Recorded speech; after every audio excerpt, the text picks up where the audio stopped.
Alors après avoir vu donc, les figures d'interférence qu'on obtenait en lambda, intéressons-nous au cas de la configuration en coin d'air. Donc pour simplifier, on va supposer qu'on est en coin d'air idéal, c'est-à-dire que les deux miroirs sont à la même distance en moyenne de la source, simplement M2 ou M2' fait un tout petit angle epsilon par rapport à M1. Donc il faudra bien garder à l'esprit que cet angle est ridiculement petit. Ici j'ai pris un angle de peut-être 30 degrés, mais c'est vraiment extrêmement petit. Alors j'ai fait l'hypothèse qu'ici on avait une source ponctuelle, monochromatique, donc qui émet des rayons lumineux dans toutes les directions.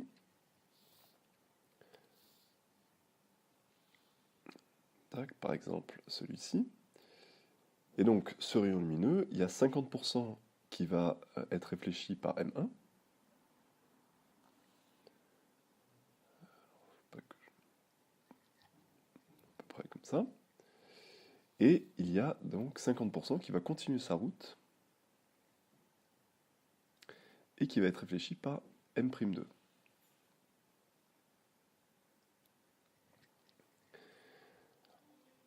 Alors ici, on voit que les rayons sont divergents. Donc, une fois que le rayon principal a été divisé en deux, eh bien, les deux rayons fils ne vont pas interférer. Et donc, par exemple, ce rayon vert va interférer avec un autre rayon, et ce rayon rouge va interférer avec un autre rayon. Et donc là, ici, il va falloir choisir où on souhaite observer les interférences. Alors, comme on le verra à la fin, donc on va faire l'hypothèse que les interférences sont observables avec la plus grande efficacité au niveau des miroirs. Alors ça paraît un petit peu bizarre, mais on verra à la fin pourquoi. Donc ça veut dire que la figure d'interférence, on va l'observer ici.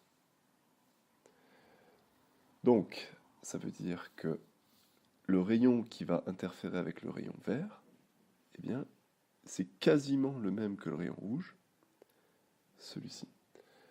Donc ce rayon bleu est d'autant plus identique au rayon rouge que epsilon est petit. Donc epsilon étant extrêmement petit, bah, en fait, ce rayon bleu est quasiment ce rayon rouge. Et ici, euh, la distance parcourue, c'est quasiment 2 fois uniquement cette distance-là. Et donc c'est ça qu'on va utiliser pour exprimer la figure d'interférence. Alors avant ça, oui, comment fait-on pour observer des interférences ici? Eh bien, on utilise un montage d'observation, mais ce coup-ci pas pour des interférences à l'infini.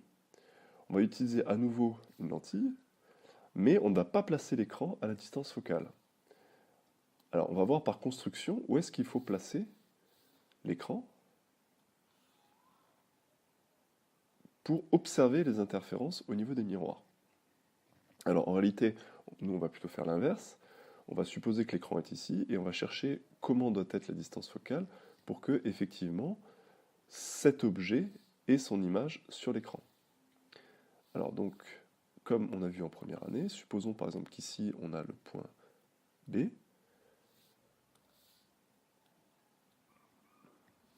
Voilà, et on cherche l'image de B à travers la lentille. Donc parmi les rayons qui sont issus de B, alors ici a priori ils sont virtuels, puisqu'a priori il n'y a que deux rayons, donc si ça c'est le point B, a priori il n'y a que deux rayons qui vont être émis par B, le bleu qui va donc repartir comme ceci. Voilà. Donc a priori il n'y a que le bleu qui repart et le vert. En fait on verra à la fin qu'il y en a bien plus que ça. Et donc pour l'instant, a priori, il n'y en a que deux, donc ici je fais un rayon virtuel. Voilà. Ensuite, il y a également celui qui va passer par le centre. Tac. Voilà. Et donc, pour que l'image soit ici, eh bien, il faut que ce rayon-là aille ici. Hop. Et donc, on en déduit que la distance focale, enfin ici en tout cas, le point focal image doit être ici.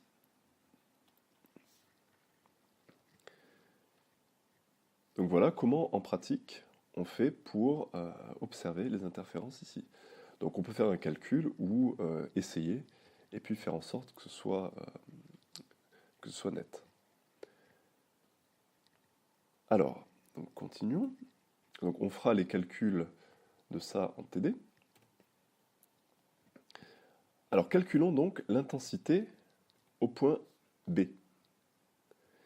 Et donc rappelons que le déphasage des rayons qui sont au point B est le même que le déphasage des rayons au point B'. Ça veut donc dire que, par exemple, si j'ai un max en B, j'aurai également un max en B', puisque le déphasage est le même. Donc c'est pour ça que par la suite, je vais m'intéresser à ce qui se passe en B, mais donc, puisque B et B' sont conjugués, j'aurai la même chose en B'.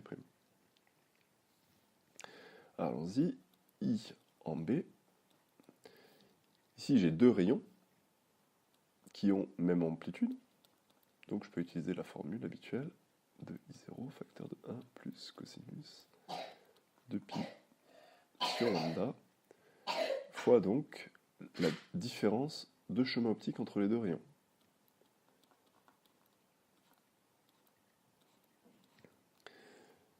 Et donc ici, cette différence de chemin optique, eh bien, on va considérer,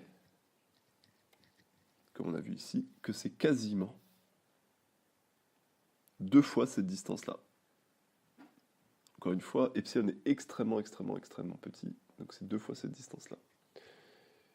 Et donc ici, si j'introduis un axe des x, eh bien, ça, je vais pouvoir l'exprimer en fonction de x et de epsilon. En fait, ça se donne avec la tangente de epsilon. On a donc tangente epsilon qui est égale donc à ce qu'on cherche, que je vais appeler E, sur x. Donc E est égal à x tangente epsilon, epsilon étant extrêmement petit, c'est x epsilon, sauf qu'il faut compter l'aller et le retour, donc c'est 2x epsilon. Donc I en B est égal à 2I0 facteur de 1 plus cosinus de pi sur lambda fois 2x epsilon. Ah mince, bah c'est déjà ce qu'on avait écrit ici. Donc finalement, c'était assez simple d'y arriver. Voilà. Donc ici, ce ne sont pas les deux rayons fils issus d'un même rayon père qui interfèrent, mais malgré tout, le fait que epsilon soit extrêmement petit, eh bien, ça permet d'avoir une différence de chemin optique qui est très simple.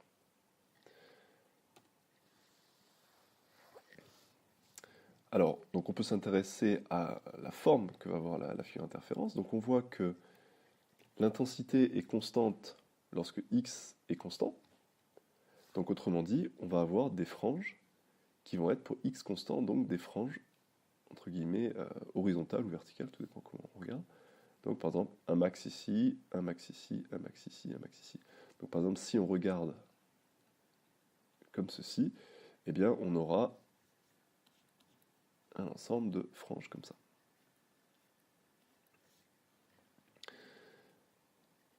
Alors déterminons donc l'interfrange.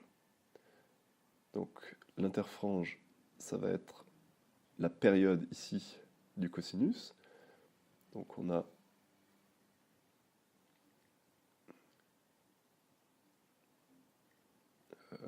donc 2pi sur lambda fois 2 epsilon x, enfin 2 epsilon, pardon, delta x qui est égal à 2pi. Donc effectivement, on cherche la variation de x telle que l'argument du cosinus varie de 2pi, c'est-à-dire pour qu'on retrouve la même valeur de l'intensité. Donc ça, c'est ce qu'on appelle l'interfrange, et donc l'interfrange est égale à lambda sur 2 epsilon. Alors ça, c'est entre guillemets ce qui est vrai au niveau des miroirs, mais si on observe sur un écran, il faut penser à rajouter le grandissement du montage. Donc ici, on voit que l'interfrange est proportionnel à lambda et inversement proportionnel à epsilon. Donc ça veut dire que plus epsilon est petit, plus l'interfrange est grande. Donc c'est bien ce qu'on obtient ici. Ici, donc, on a la même configuration du Michelson. Simplement, l'angle epsilon varie. Donc là, on a 0,017 et là, on a 0,005. Donc on voit bien qu'ici, l'interfrange est plus grande. Et si epsilon tendait vers 0, eh bien l'interfrange tendrait vers plus l'infini, et donc à ce moment-là, sur l'écran, on aurait une couleur unie. Donc on appelle ça une teinte plate. Et c'est logique parce que si epsilon tend vers 0, ça veut dire qu'en fait les deux miroirs sont parfaitement superposés. Donc en fait il ne va jamais y avoir de déphasage entre les différents rayons. Donc tous les rayons vont être en phase lorsqu'ils vont se rencontrer sur l'écran. Alors ensuite, donc, comme on a fait avec le Michelson en lambda, on va regarder ce qui se passe lorsque, d'une part, j'utilise une source qui est non monochromatique et d'autre part, une source qui est non ponctuelle. Alors pour une source qui est non monochromatique, donc par exemple une source blanche, on va aller relativement vite. Donc c'est la même chose que ce qu'on avait vu avec les trous d'Young. C'est logique puisqu'on a vu que le Michelson en coin d'air était équivalent à deux sources qui sont comme les trous d'Young. Donc on a le centre, donc ici on a x égale à 0, ici. Lorsque x est égal à 0, eh bien, le cosinus est égal à plus 1, quelle que soit la valeur de lambda. Donc autrement dit, pour toutes les longueurs d'onde contenues dans la lumière blanche, pardon, eh bien, toutes les couleurs vont avoir un max en 0, en x égale à 0. Donc au centre, on a purement du blanc. Ensuite, autour, on a quelque chose qui est presque noir. Et par contre, au fur et à mesure qu'on s'éloigne de x égale à 0, eh bien, on a un certain mélange des couleurs. Et donc on n'obtient plus jamais du noir, on a du blanc un peu sale, avec certaines couleurs qui manquent, d'autres couleurs qui sont présentes, etc. Donc rien d'extraordinaire, sauf que en fait on va voir en TD que cette zone-là va être extrêmement utile. Alors j'en dis pas plus pour l'instant. Et enfin donc, qu'est-ce qui se passe lorsqu'on utilise une source étendue? Eh bien, donc prenons à nouveau un point B, par exemple ici. Prenons un point source ici.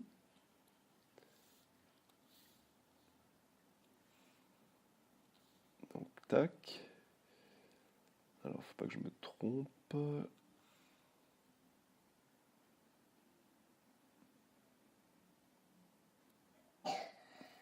Tac.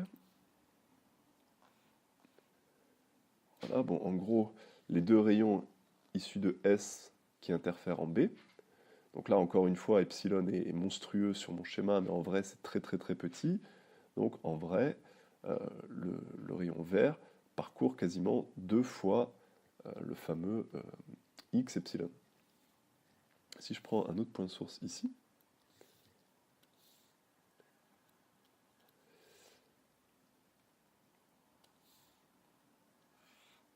eh bien ce rayon-là a une distance beaucoup plus grande pour atteindre le point B. Mais ce qui compte, c'est le fait que je fais à peu près.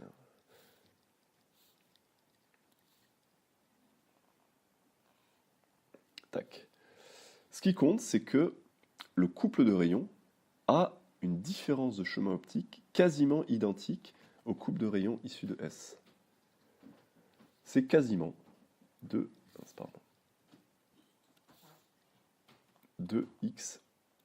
epsilon. Plus epsilon est petit, plus c'est vrai.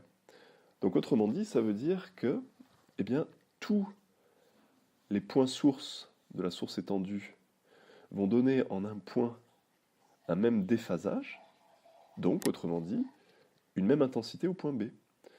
Donc autrement dit, toutes les intensités de chaque point source vont s'ajouter au point B puisque les différents points sources sont non cohérents, mais chacune des intensités est identique aux autres intensités des autres points sources, puisque le déphasage est quasiment le même.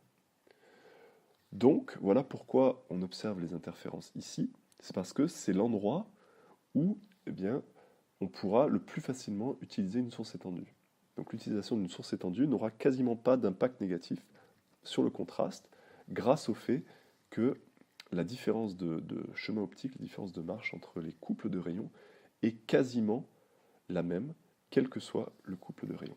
Donc on pourra avoir une figure très lumineuse, puisqu'on va pouvoir utiliser une source étendue. Voilà donc pour le Michelson en coin d'air.